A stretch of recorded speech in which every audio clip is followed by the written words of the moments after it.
Hey,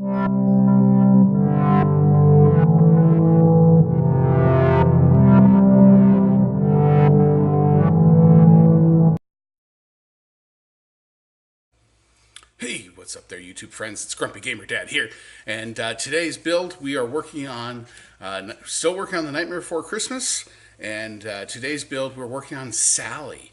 Sally, the little Frankenstein monster creation that you can't call it Frankenstein, right? Dr. Finkelstein creation, body cobbled together from the corpses of other people. I don't know what she is exactly, but we're going to work on her build today.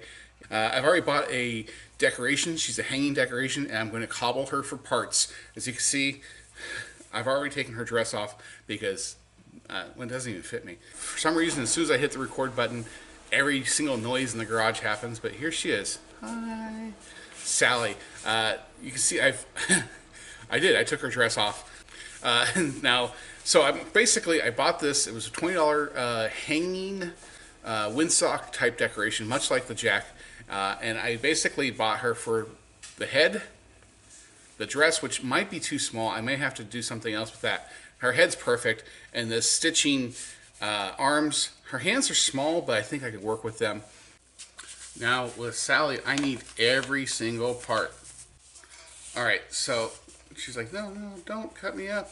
I need her little leg piece will be, well, for her legs, obviously, but I may have to use it for her arms because these arms aren't long enough. Yeah, redheads. Why did it have to be a redhead? We're going to use her hands, of course, much like we did with Jack's. And I'm just having too much fun with this. Her neck piece, we're going to keep the same. This piece, the little chest piece, we need to keep too. So it's going to be deconstructing her.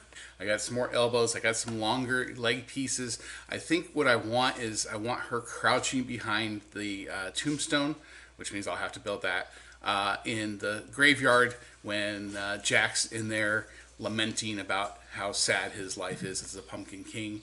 And so she'll be crouched behind. You'll just see her little head piece and then her body. So that's the plan for her. Okay, so I've deconstructed Sally. I'm sorry. She's got the little neck hole, much like Jack did. I've removed her arms, cutting these out so I can utilize the hand. Of course, I still want this fabric. And then her little neck piece. So this will be her neck. I'll fill this with PVC, and then this will hide the cross beam pieces that I have. But here's a preliminary mock-up of what she'll look like, utilizing all the parts that she came with, not buying anything additional.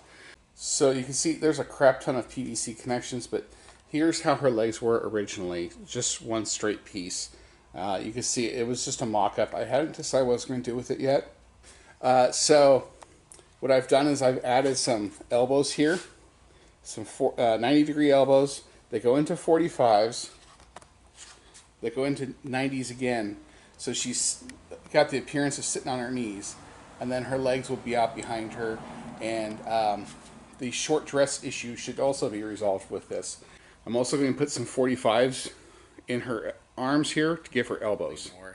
She's in the graveyard hiding behind a tombstone, and her tombstone is actually very, very unique looking. So we're going to build that today. And she'll be facing the street with the tombstone to her back so that Jack couldn't see her, to kind of recreate that whole look. So I'm going to use some foam. This is foam that was gifted to me. This is going to be thicker than normal. This is about 1.5 inches thick. And I'm going to trace out, it's kind of there's no, of course, straight lines or angles or anything like that in this. So it's just kind of very unique design. It kind of goes at an angle.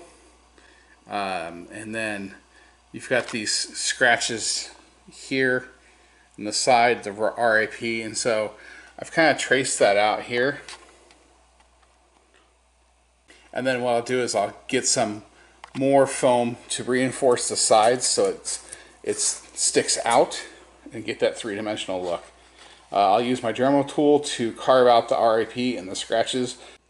So what I've done here is taken some other foam that I had. Like I said, two things I'm thankful for right now in this project. All right, it might be time for a serious get real moment here. Actually, there's 3 things I'm grateful for. 4. 4, my family for helping. Number 2, my wife for her patience with this project, because we've sacrificed the last 4 weekends for this. Number 3, I'm thankful for our neighbor who had a crap ton of foam that she got from work and gave it to us. I would not have, I ran out of foam before I got that donation from her, and they were just going to throw it away. So score. And number 4, I'm thankful for the fact that there are no straight lines, clean edges, any of that shit in Tim Burton's vision of Nightmare Before Christmas. So we don't have rollers. We ran out and haven't gone to the hardware store, so we are having to paint Sally's tombstone here manually, which means child labor. Hey, it's your boy Grumpy Gamer, so not child labor. So here's the finished painted Sally's tombstone. It's a little gray. I may have to black wash that real quick. And here is the finished Sally posed in front of her tombstone. She'll be on her knees like that, hiding out from Jack. And here's the finished result after the wash. It just kind of toned that bright gray down just a little and gave it a more weathered look. Alright, so here's Sally. She's finished. She's been staked to the ground, rather. Her tombstone's been staked down too. And she's just kind of chilling in front of it.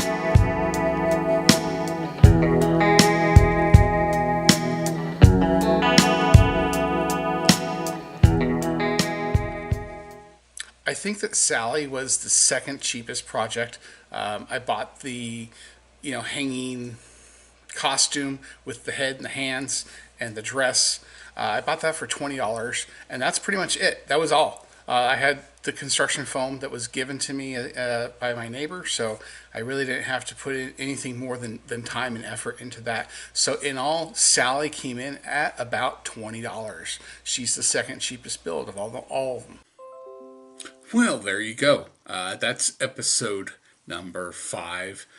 Sally's Tombstone Sally. She's all done. She's hiding out in the graveyard. Jack's lamenting. You know the story. You've seen the movie. I hope you enjoyed it. There's still more to follow. So I think there's 5 more episodes after that. The next one coming out is Lock, Shock, and Barrel, which is I think it will be a little lengthy because just how big those builds were. So anyway, like, subscribe, follow me on Instagram at Grumpy Gamer Dad. Until next time, this is Grumpy Gamer Dad saying, I got nothing.